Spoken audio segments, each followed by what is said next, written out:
Hi, Sharon Durbin Graves, Painting with Acrylics 101.com, in my studio today, and I had a question for myself. I have been using the same green, Hooker's Green, forever, and I was almost out and I was going to order some, and I thought, I've never used any other kinds of green, and there's a bazillion out there.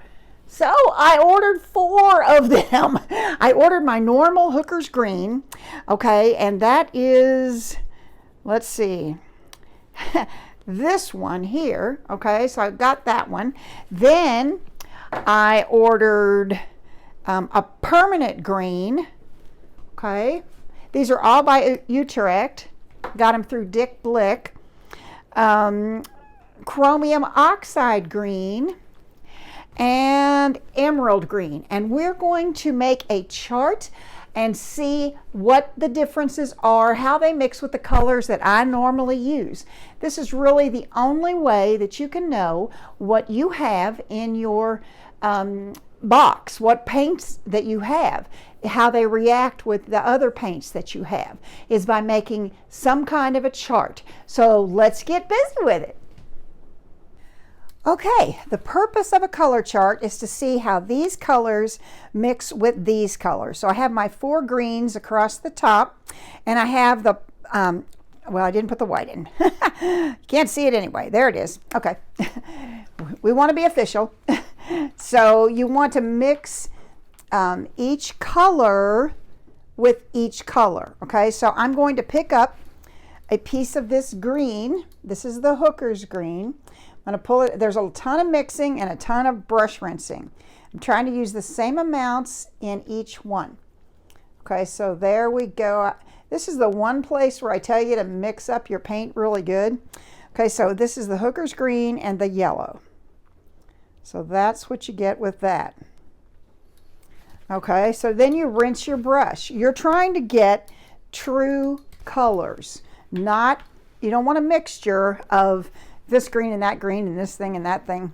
Okay, so I'm taking, I'm going to go right down the palette, and I'm going to pick up this green again, and now I'm going to add some of this red.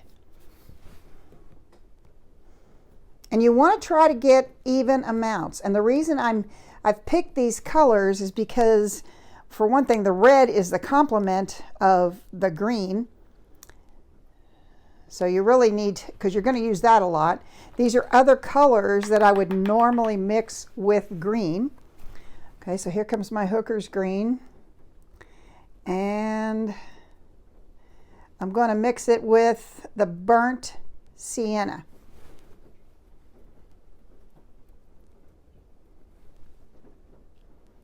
So you go down you fill in each square with a combination of this color, and this color goes here. This color and this blue goes here. Okay, so here is the yellow and the green mixture. Here's the green and the red mixture. Here's the burnt sienna and the green mixture. Next, I'm going to put the blue and the green. We're going to do one solid row of the entire thing, and then I'm going to speed it up because it gets kind of boring. Sorry, but there's just really no other way to learn what you have on your palette. Oh, that makes an interesting, and this, I use this green all the time, so that makes a kind of almost a turquoisey. So here comes some more of the green. I'm going to add some of the purple. Looks like I need a little more green. There we go. Okay. That's a very dark color. So if you needed to make your own black, those are 2 of the colors that I always put in when I'm making my own black. Okay, so here comes some more of the green. And now we're going to add some of this turquoise to it. Okay. It really makes a darker turquoise.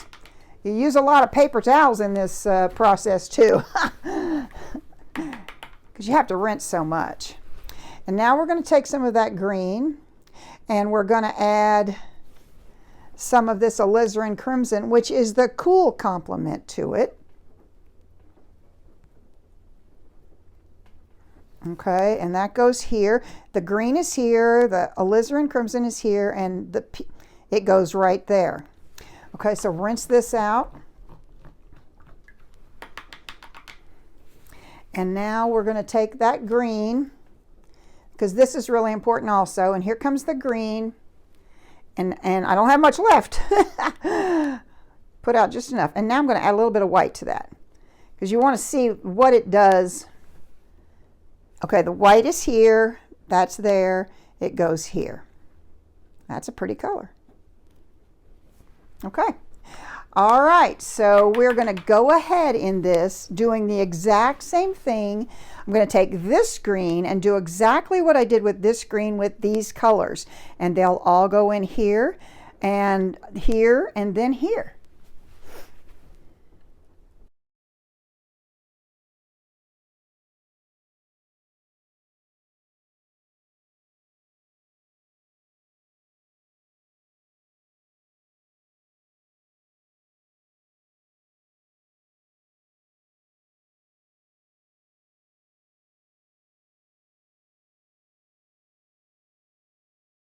Okay, so what did we learn from that exercise? Well, here we have some warm colors, and here are the cool colors.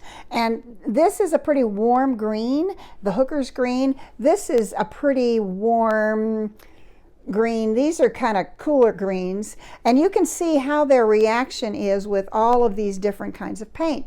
Now, this is what I normally use in my palette, so I expected to get basically all the things I got there. This one here, I've not used these two before. I've actually not used this one either. And so there was not a lot of difference. And these two are very, very similar. So I'm not sure that I would ever put those on my palette, just because my own personal taste. It depends on what it is you like that you're going to use. I really was excited about this color, and I think that's the Oxide Green.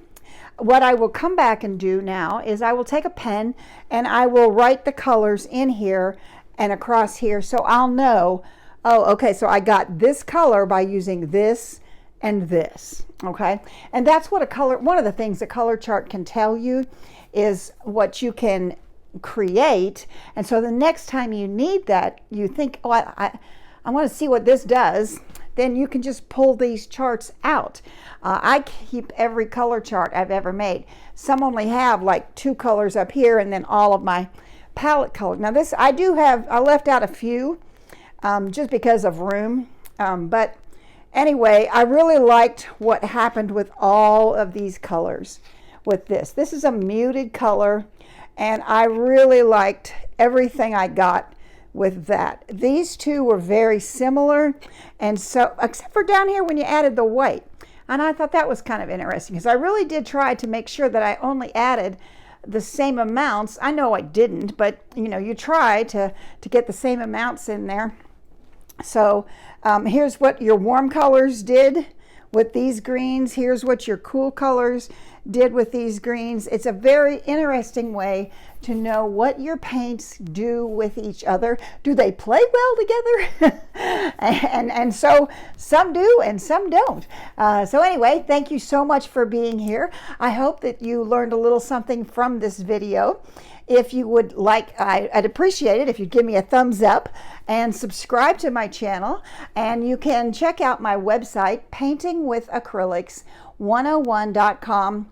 And I have a lot of, there's a free blog on there. There's a free painting class, but that's where I have my full-blown art class and the Beginner's Painting Club. The Beginner's Painting Club is a membership where you get new lessons every single month.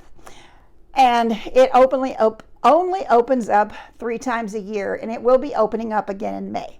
So thank you so much. Sharon Durbin Graves, paintingwithacrylics101.com. Have a great one.